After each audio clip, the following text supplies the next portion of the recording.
Welcome to NFT Nation, the most relatable and reliable NFT and crypto podcast in the nation. I'm your host, Michael Wheeler, here with my co-host, Alex Ferguson. What's going on, guys? And in today's episode, we'll be covering the most recent NFT and crypto news to date. But before we start, here's how the crypto market has been this past week. And at number one, we have Bitcoin up around 8% this week, which is great to see it bouncing back from its lows in past weeks. We have Ethereum up around 7%, following in Bitcoin's path. We have Binance Coin up around 6%. We have Cardano down around 3%, Solana down around 1%, and XRP up around 3%. So obviously the crypto market is going back up from its recent lows, and it's kind of always good to see some green on the week. Can't really complain. Yeah, for sure. So Alex, do you want to get us started on our first news story? Yeah, so my first news story is monthly NFT trading volume reaches all-time high of $6 billion in January. So, as you know, NFTs have really exploded over the past couple of years, especially at the end of 2021. It just really shows the growth that is being created with the NFT space. Yeah, I mean, just like our interview with Mitchell Robinson, that dropped on Saturday. I mean, it just kind of goes to show that there's more and more people always entering the market. And if you all do want to learn more about the NFT, kind of entire NFT space, do go check out our interview with Mitch. It was awesome. We had a great time. Yeah, it's it's only real fun. it's about 30 minutes, and it kind of and he really does a good job of exactly what he does with NFTs and why he's kind of in the space. So it does make sense to see such a high. Seeing all-time high volume in NFTs, and especially there's a lot more NFTs that are getting lower barrier to entry, so more regular people like us are. It's getting a lot more user-friendly as well. Yeah, exactly. So it's just prices or not even prices, just more and more people selling and buying, which is like the effect of more and more people getting in. So to kind of continue on the NFT and crypto news, for my first story, we have Putin backs crypto mining despite the Bank of Russia not liking crypto mining. So pretty much Vladimir Putin, who is the president of China, backed a Russian government. Russia. Yeah, thanks. I had no idea. Thanks for correcting me there. But the president of Russia, there we go. Supported a Russian government proposal to tax and regulate the mining of cryptocurrencies. So this is actually rejecting what the central bank of Russia said, that they want to completely ban crypto altogether. So you can obviously see that Vladimir Putin, even though he's just the president, he has a lot more power than a normal president does, because the Bank of Russia was like, no, we hate crypto, let's ban it. And then Vladimir Putin was like, hold on now. Let's be real now. Let's take a breather. Let's not jump to any conclusions. And it's actually kind of funny to see someone like Vladimir Putin actually support crypto. And But Putin supports the proposal, which would allow mining in Russia to continue, as Russia has many regions with a surplus of electricity that would be perfect for mining. So pretty much Russia has a number of regions that have an extreme excess of electricity due to abundant supplies from hydroelectricity plants, and they had very, very high energy consumption factories during the Soviet era. Soviet era, and since all the kind of communist and kind of the communist factories that were just wasting energy are gone, now they have so much more energy that they've been saving. That's which good. Is all. Yeah, I mean this is it kind of goes to show that Putin's position is really good news for the crypto industry. That's obviously seen many setbacks in the past weeks, but it kind of just goes to show that even though China banned crypto, it's always good to see someone really close in similar kind of policies. Like Russia and China kind of have similar policies. What's I don't really know what the word for it is. Not really they have kind of similar demographics, I guess. if you want to say, like they have similar opinions on stuff, Yeah. and it's kind of good to see them going against each other there. But Russia became the world's third biggest crypto miner in 2021, right after the U.S. and Kazakhstan.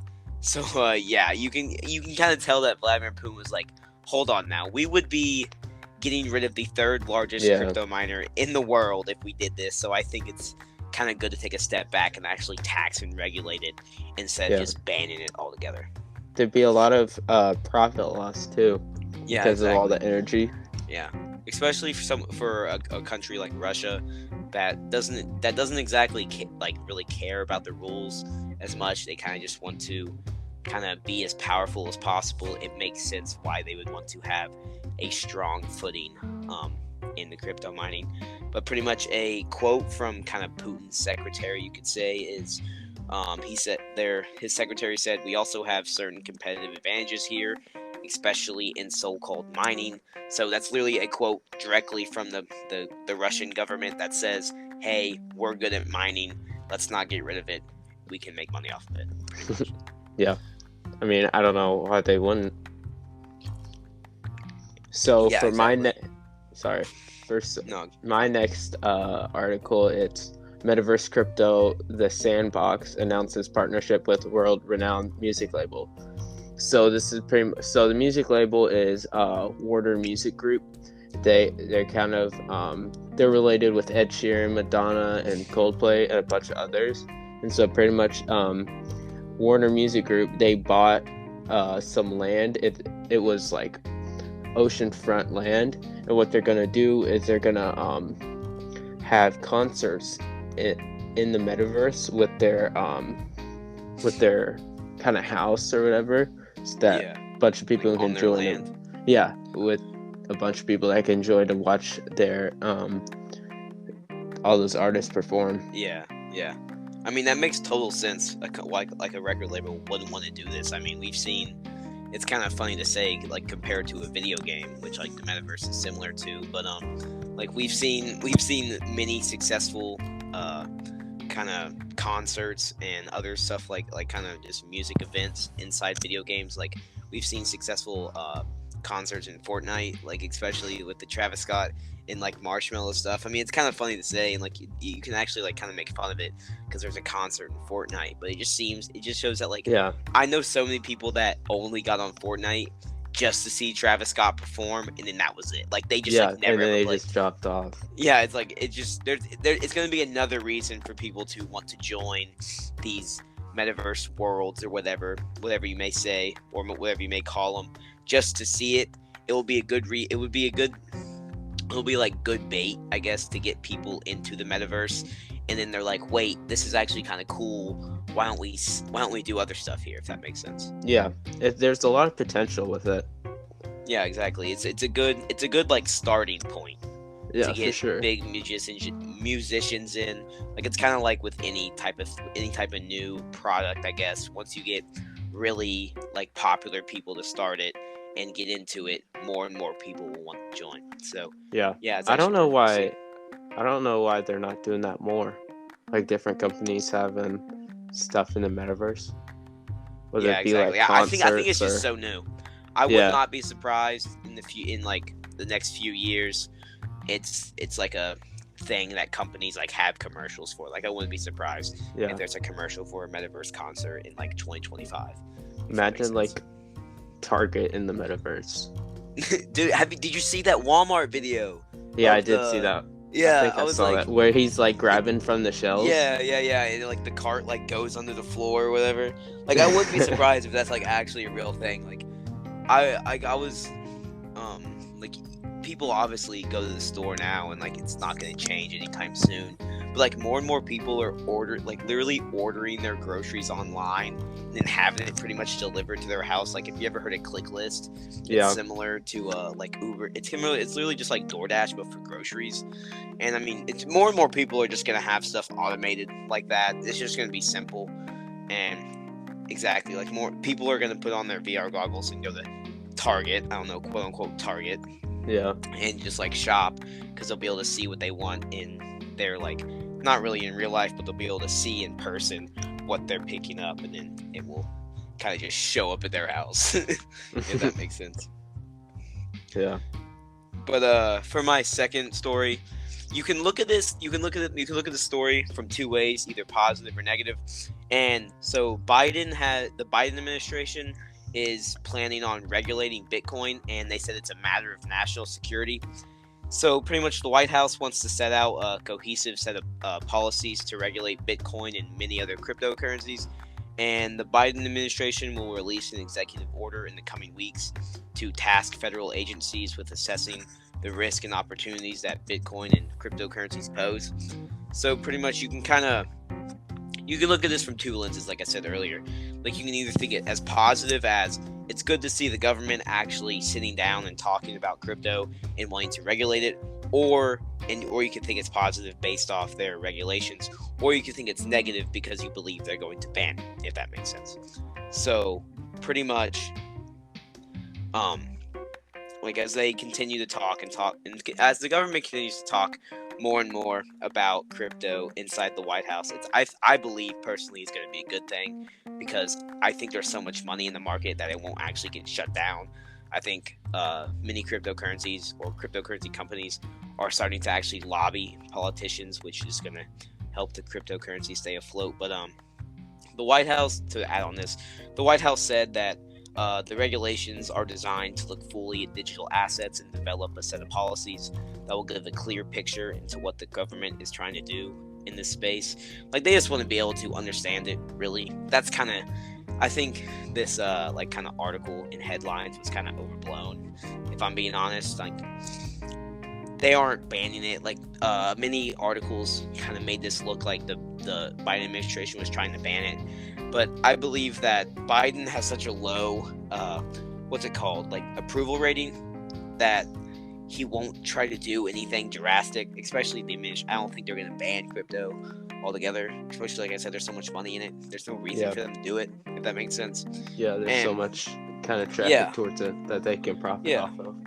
Like, there's literally government officials that have accepted payment in Bitcoin and other crypto. So it's just like we all know the government isn't exactly like the best thing. Like, they're kind of slimy people, and you kind of have to be slimy to be successful in government. So since it's a lucrative industry, like, where there's actually money flowing in and out, I wouldn't be surprised if the government actually maybe supports crypto, because many people in Congress are like, wait, I could probably make some money off of this. Like, there's literally insider trading going on all the time in the government, and you can obviously you can have different opinions on the government.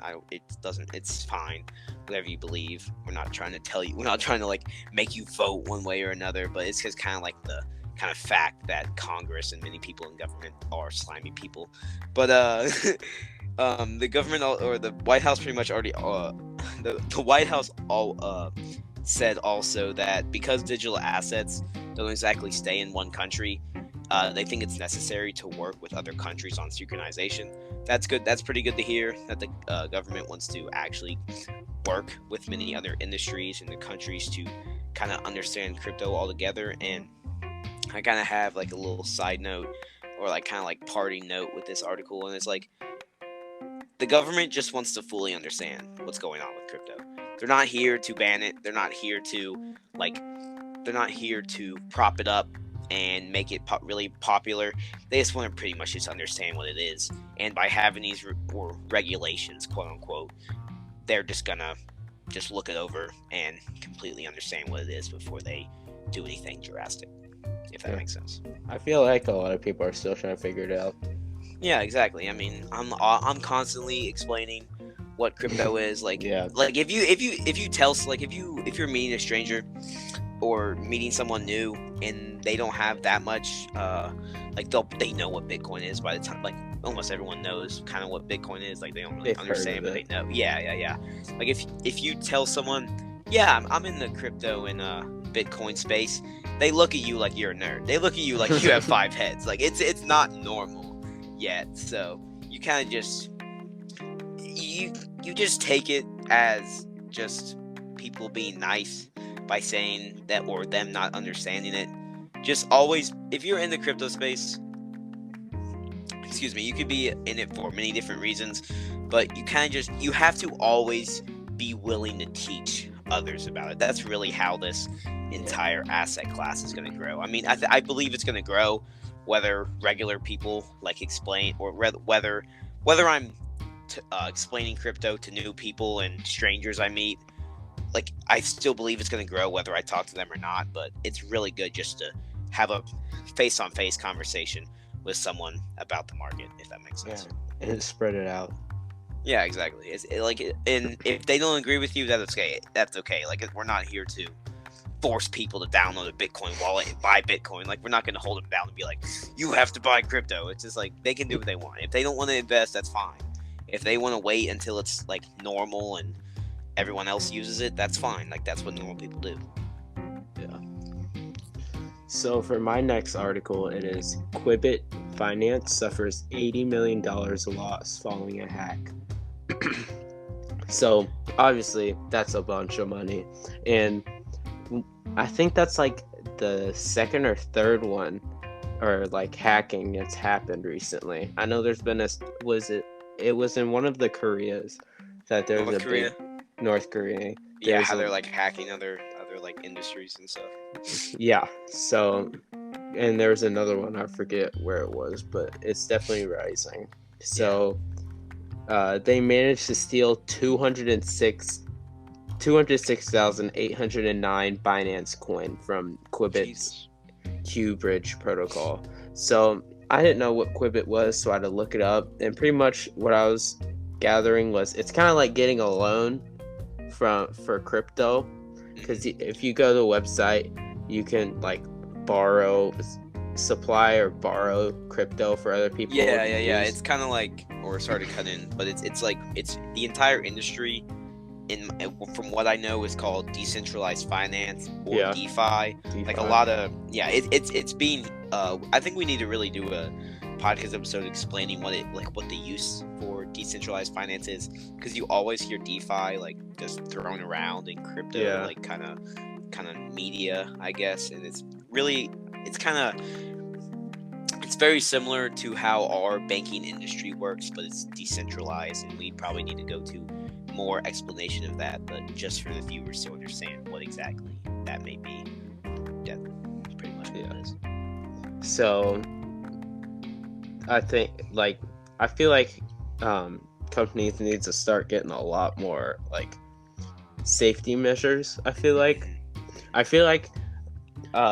this is just personal idea, but like you should only be able to take out a certain amount of Bitcoin at a time, and once you get past a certain amount, like withdraw, then you'd be like asked if this is like really you, or like they'll be suspicious about it, or you kind of get flagged as like, this person is withdrawing a like over normal amount of Bitcoin, they need to be watched or whatever, like this wallet needs to be taken care of, I guess, or even like a limit per day sort of thing.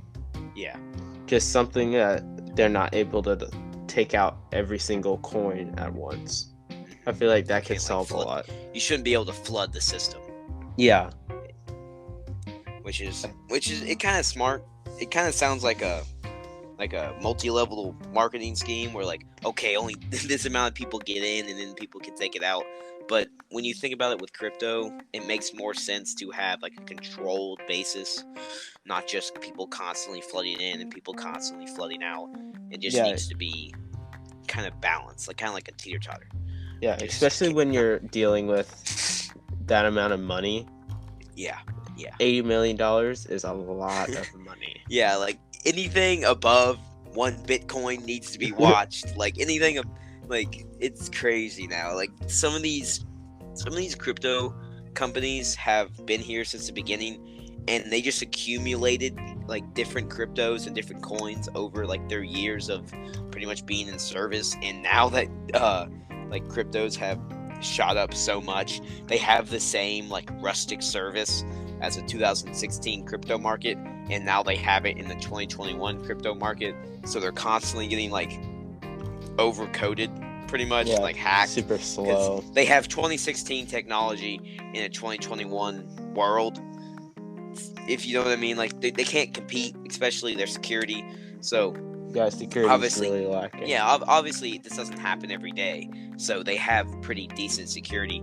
But especially as the crypto market grows, these companies will understand, okay, we have this amount of assets. We need to guard them a lot more. Let's put more money into security and actually having a good kind of firewall, if that makes sense. Yeah, for sure. And it's kind of like a insert for no reason, but I was listening to this, the Motley Fool podcast, and it's kind of just about business and finance or whatever. And they were talking about a business that their entire business model is people hire, I forgot the name of the business, but people hire the business to hack into their, like, say Sony is worried about their security online. They will hire this business to hack into Sony on purpose and then let them know what they did wrong. Like, I've heard about that. I forgot the name, and if I feel so dumb for talking about it and not knowing the name of the company, but that's what everyone needs. Like, I heard that and I was like, that's actually such a good idea. Yeah, because some people are so good at coding, and they really, like, they don't really want to be mean. Like, they don't want to forcefully hack someone. They want to actually have like a legal, like, way of making money. And why don't you hack someone, like, helpingly hack? And it's like, wow, that's a great business model. Yeah, I feel like a lot more people, or companies, I should say, should use that. Yeah, I mean, literally everything's online. Like, even like a library card is like online now. It's like everything. If you want a successful business, you have to have some type of online. Like, I would, like, literally bet my entire crypto wallet that they're like 99% of businesses in America have at least some type of online presence. Like, they have to be. Like, there has to be something. You can't just be completely brick and mortar, especially in 2022. Was it Bugcrowd? That might be it. I don't want to get anything wrong. Let's actually. I did a quick look up. Quick Google search. I'm gonna just hit a pause on the podcast. Sorry, all the viewers. We have to look up what this name is. Let's see. Bounty. No. That gets hired to hack. Let's see.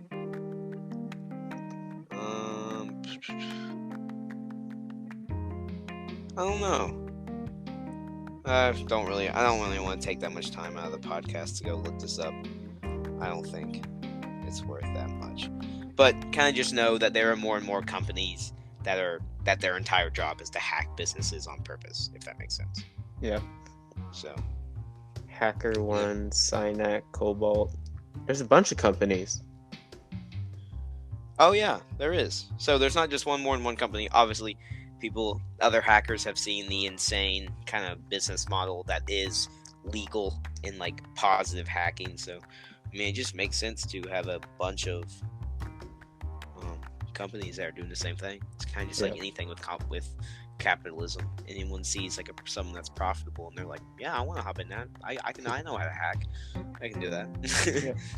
Very good business opportunity. Yeah, exactly. Kind of just to get back onto the news aspect, not just going on a wild goose chase for a certain company. YouTube is looking to integrate NFTs for their creators, and pretty much the CEO of YouTube, I'm going to get this name so wrong, Susan Wojcicki, I think. Everyone kind of know. I feel like everyone's heard of her before, like Woj Sisiki, it must be that, has said that cryptocurrency and NFTs present a previously unimaginable opportunity to grow the connection between creators and their fans. So this is a kind of really good to see, because if you don't know, YouTube is owned by Google, and Google makes billions of dollars a year, and they have a lot of like power in the market, and they can kind of pretty much do whatever they want. Like, if Google wants to make crypto kind of really popular, they can do that because they have the funding to do pretty much whatever they want. But the CEO of YouTube didn't really announce any specific plans to add blockchain functionality to YouTube, but calling NFTs an opportunity makes it sound like YouTube is planning on doing something big in the future, which I would not be surprised if they do, because NFTs, we've seen a lot of artists do NFTs to kind of connect with their fans, and I actually want Alex to explain to this, but it's similar to the Crew 64 app. And Alex, do you want to explain to everyone what the Crew 64 app is?